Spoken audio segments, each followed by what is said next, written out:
Alright everyone, now it's time to talk about Gillette and their virtue signaling, which is exactly what it is. Link in the description to a video that they've put out on their official YouTube, and tweeting it out and all this bullshit. It's an ad, and it's basically, oh, you know, is this the best men can be?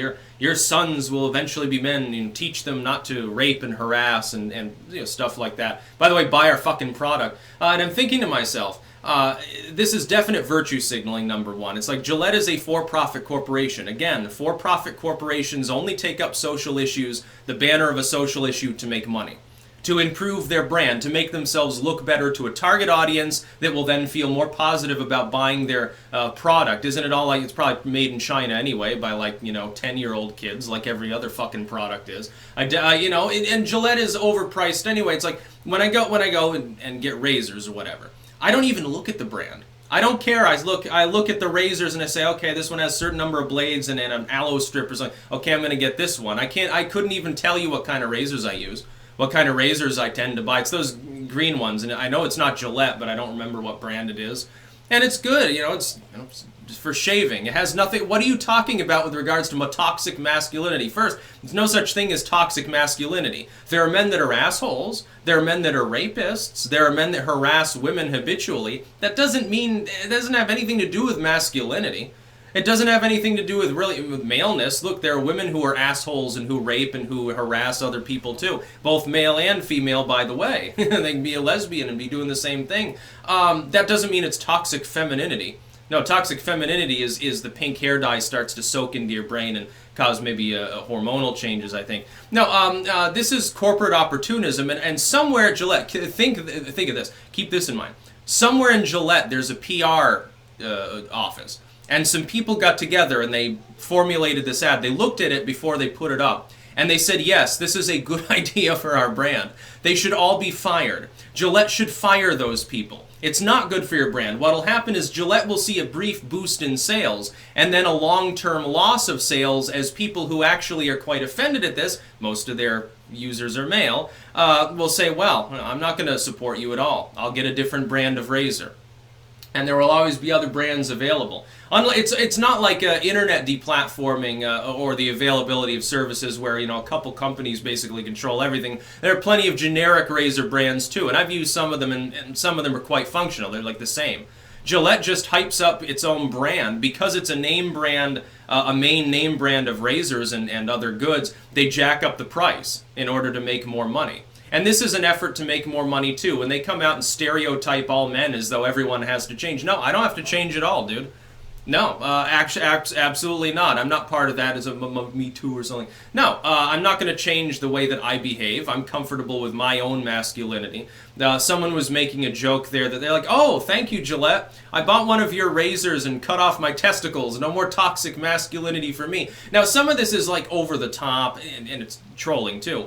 My general reaction is, I mean, the ad doesn't offend me, but it does make me unlikely to bother buying their products. When a for-profit corporation tries to tell people how to live, how to be moral, that's nonsensical. You exist specifically to make money, to derive profit. You can't be a moral actor.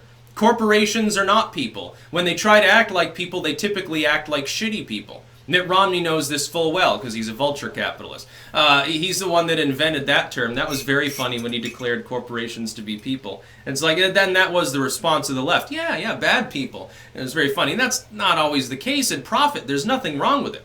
Hell, I'm capitalistic. I make a product, I write books, I make videos, I derive income from that. It's capitalism too. Yeah, if there was no profit in it, you know, it'd be just a hobby. It wouldn't be something that I put nearly as much effort into. Absolutely.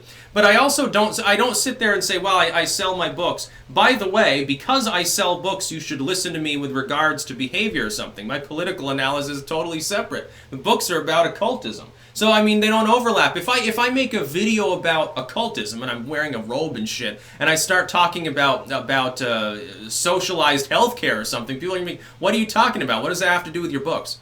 What does that have to do? I'm going to pitch this product, but I'm going to go off on a tangent, a wild rant about something totally unrelated to it. Now, I prefer to rant within the genre. It's more effective. Like in the context of this video, if I were to start telling you, by the way, here's my book, 10 herbs that can cure cancer or something like that, you'd look askance at that. You'd probably cock your head a little bit and be like, what did I just hear?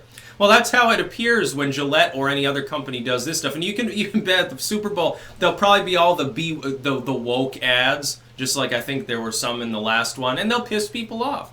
And the reason they're doing it primarily is for attention. On the surface, it's a good marketing strategy. They create an uproar, the media talks about them, people talk about them on social media, the debate rages over whether the ad is good or bad, whether it's woke or broke or whatever. Now, but ultimately, the company's not going to get any long-term benefit from this. They're setting themselves up, they're assuming that the new social paradigm is one-directional and leans towards progressivism. I see it in the opposite. I see it as at least intermediate term, like decade or 2 decades, going in the opposite direction mainly, abandoning progressivism because it's becoming fascistic, actually.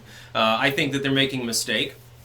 I think that other companies jumping on the bandwagon are. And I think that this ad will eventually be remembered with some degree of humor as being similar to the way we look at ads that address the issue of gender and stuff from like the 50s and 60s, like the Winston's ad, the famous Flintstones Winston's ad, where they're skipping out on doing the housework. The women are working hard, the men are barely working, and they're smoking Winston's behind the house. Like, hey, Barney, let's go out behind the garage, essentially.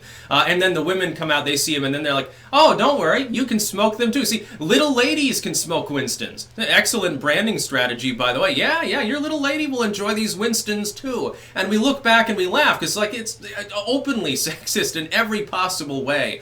But this is too. And this is just fashionable sexism.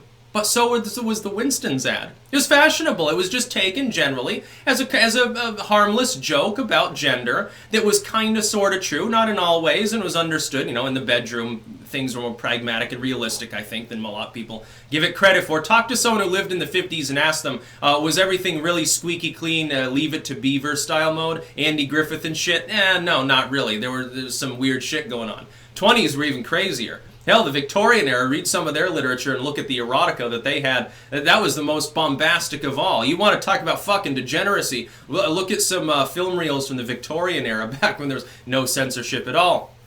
No, yeah, this is fashionable sexism, but it is still sexism, and it'll be remembered that way by future generations. It'll be quite interesting. It'll be funny to see the reactions of people like 50 years from now to some of the stuff that's, you know, declared sacrosanct now, like opinions on more progressive sort of topics. It's gonna be absolutely hilarious. You'll be in the old folks' home, you'll be watching, and this will be considered offensive, and they'll be trying to kick it offline, whoever's censoring things. And that's about all.